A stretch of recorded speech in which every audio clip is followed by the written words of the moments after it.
let's look at if-else statements. Now, if-else works to actually control the flow of your different statements in your processes. Now, if you just need an if condition, if you just need to test for something, whether it's true or false, and then you want to do something, and you just need one line of code, then you can do if the expression x is greater than 1. If that's true, then we're going to execute this statement.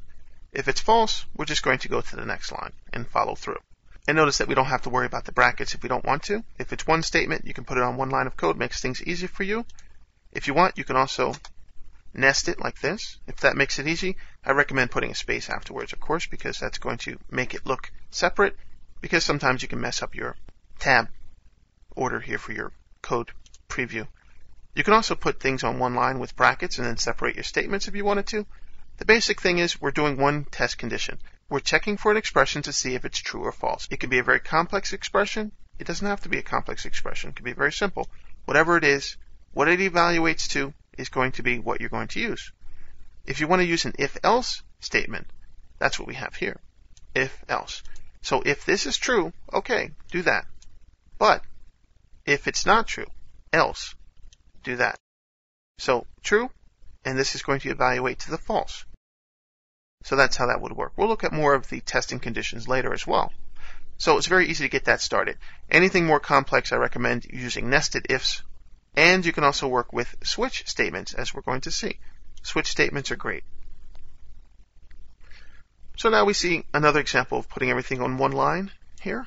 If x, very simple. If x is true, then we're going to test for another condition. If y, then we're going to do x1. Else, we're going to do y1. So all on one line. You don't need the brackets. You see, because we're working with one statement, you could have the brackets if you wanted to. So all in one line. Here is how it would look broken out. If x, nested. And then we have another if-else nested in there. If y, do x1, else y1. And we can get rid of these brackets as well